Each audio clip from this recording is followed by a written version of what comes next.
say that again. Okay. We'll just like slip that in. Yeah. Hello, welcome.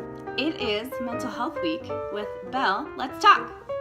Let's talk. Okay, so welcome, Josh Jensen. Hi.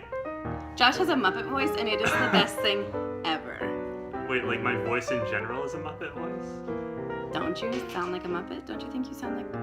Dude, I actually had to listen to myself the other day, and I was like, man, I have a really nasally voice. No, it's not nasally. It's like round and really far back in your throat. Oh, okay. And so you just have like a general sound, like you sound like a combination of Kermit, Ernie, and... Grover? Yeah. Yes. Okay, I'm okay with that. Don't you, like, just imagine all three of those people, then listen to him. Hello. Welcome to Sesame Street. The other great thing about Josh is that he has a mental illness, and I have a mental illness. And Whoa. so we're mental illness buddies. Okay, so because it's Mental Health Week and Belle Let's Talk is happening February 25th, hopefully the day that this is coming out, I wanted to have a conversation with Josh about having mental illness and what it was like for him to go through the process of having that diagnosed, seeking treatment, being medicated, and how he is today. I guess I should tell a little bit about my mental illness. Yeah, go so for it. I have an anxiety disorder that was diagnosed in 2007. And I've been on medication ever since. And the medication removes from me a very overwhelming sense of fear and discomfort about all activities. I've been on medication for 9 years, going on 10. And I've tried to get off it a few times, and I've kind of just decided that it's probably fine that I'm on it. Cats are really good for Cat me. is precious. But Josh, what is the mental illness that you experience? So I actually have a trifecta. I have bipolar disorder, which rarely comes by itself, so I also have general anxiety disorder and attention deficit disorder. Yeah. Wow. Yeah, so that's exciting. It makes every day a little bit more fun.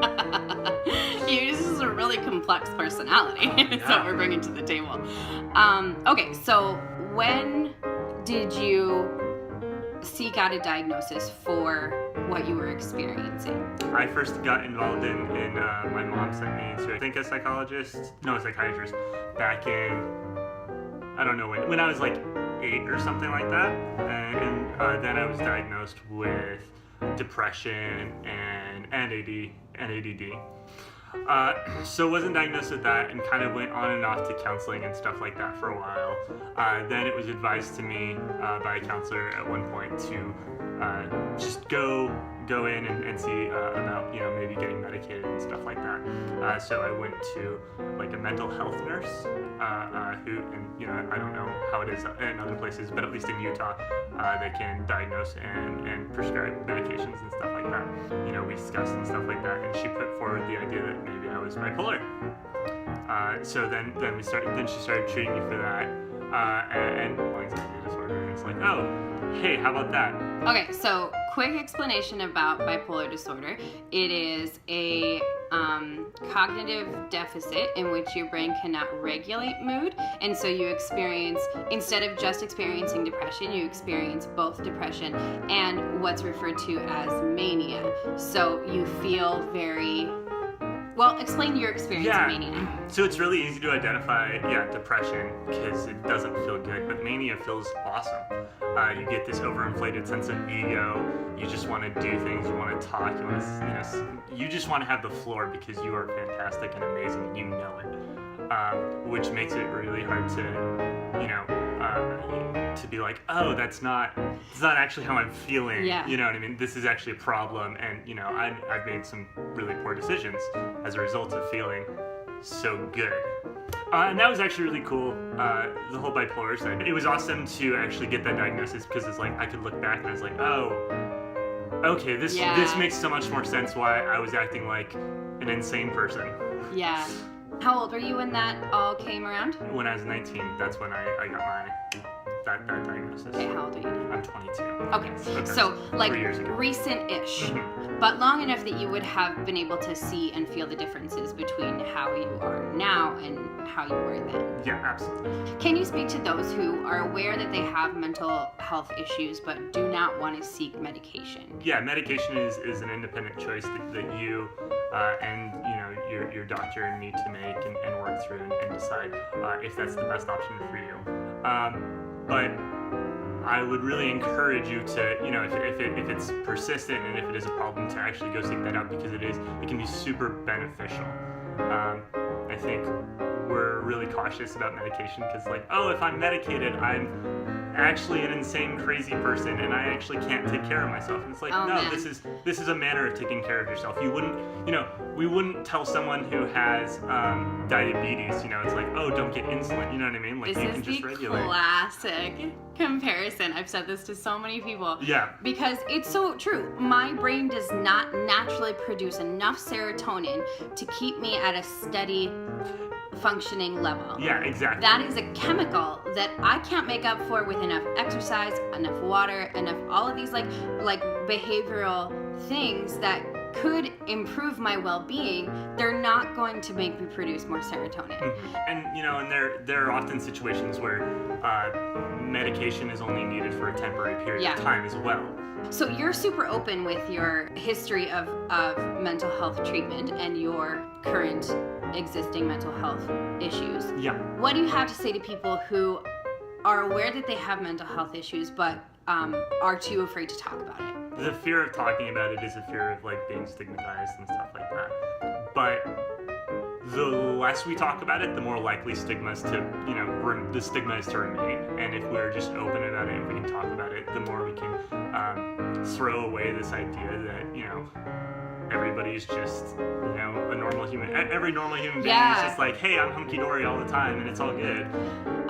For me, it was pretty evident that I wasn't doing great. and like people around me could see that. And so by the time I got medicated and by the time I got a diagnosis, people were like, oh, yeah. Do you think it's important to note that if you start a medication and you don't feel well on it after like a week, don't just stop taking it. Go to your doctor and say, this medication isn't working. The field of cognitive medication and psychological medication is massive. And so because your brain chemistry is so different from everybody else's in the world, it's going to react differently with different medicines. And so if you take something and it's just not working, go back to your doctor, try something else. Yeah. Don't just give up on medication because one medicine stopped or isn't working. Yeah, and I was very fortunate to just be like the very first thing Me I too. took. Me too. It was awesome. Oh my gosh, me too. And I have seen people who have, it's been months, just months of these people just slogging through the medication, and they're just like, well, I'm not doing it. And but then you're just like committing to living this like super rocky. Yeah, exactly. And like I was trying to, I was actually talking to a friend about this the other day, and it's like the unfortunate reality is like people's brains are just so different, and there's just so much out there that it's almost like you have to Russian roulette it. You're just like, we gotta try this. Minus the death. Yeah, minus the death. Yes, but it's like, okay, we gotta try this. Yeah. Okay, it doesn't work. Okay, we're gonna move on to this. What do you think about the way that people with bipolar are portrayed in the media?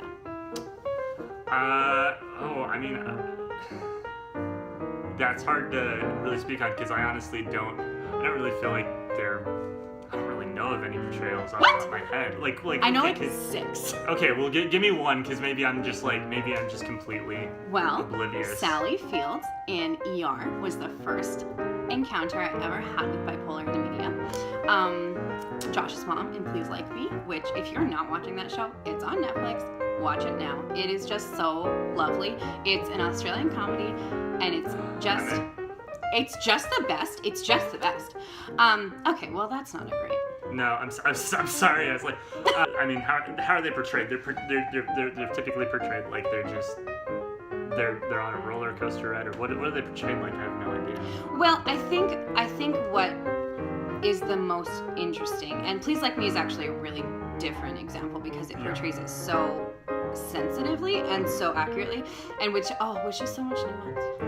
It's such a good show. Yeah. But I remember distinctly Sally Field's character, because I've had manic episodes, but I don't have mania. Like, I don't have bipolar, but I've had manic episodes. Yeah. And I recognize myself in those, in her. But just like when she was on either end, just being able to recognize that something was very wrong. I almost feel like her portrayal normalized it to me, like it was just something that people had in the world, which I thought was helpful. Yeah, totally. What I didn't love was that she was an unbelievable burden to her daughter Abby, who was one of the doctors on the show. Yeah. And that I didn't love because, well, yeah, it was really difficult for Abby as a like young doctor trying to manage her life, to have a mom who was constantly just like showing up in the middle of Chicago causing problems that she would have to go and deal with. And I get that, but her mental illness being the center of that difficulty is just, I just think that's kind of annoying. No, that's fair. I can't speak on like media, but I can say like I think what a lot of people don't know about bipolar disorder is that there are different levels of bipolar disorder, and that bipolar disorder is actually more of a spectrum. My type of bipolar is actually like more on the more extreme spectrum. So I actually have like, especially in mania, I have psychotic states. Yeah. So are you taking an antipsychotic? Yeah. So actually, most bipolar medication is antipsychotic medication. Yeah. I feel like the label antipsychotic is so unfair. No, I remember. Do you love it? No, I hate it. Okay. Well, I don't hate it, but I just remember I'm okay with it now. But I remember when I was like, 19-year-old kid and be like, okay, so we're gonna get you on antipsychotics. I'm like, yeah. Whoa. I remember hearing first like the phrase, well, antipsychotic, but knowing like media portrayals of psychosis, and I was like, no! Like, my friend was taking an antipsychotic, and I was like, that's a bummer. Because it's just like, it develops within you this feeling that you are psychotic, and that's just not what's happening. Yeah. Thank you so much, Josh, for being absolutely. here. Happy mental health. I hope that you are caring for your mental health and that you're considering it real and important, and that if you have any questions or anything, please leave them in the comments below. Josh, where can people find you on the internet? They can find me on Twitter at MrJ_Suave. Bah! But you're supposed to pronounce it Suave. Okay, great. Yeah. Bye! Bye.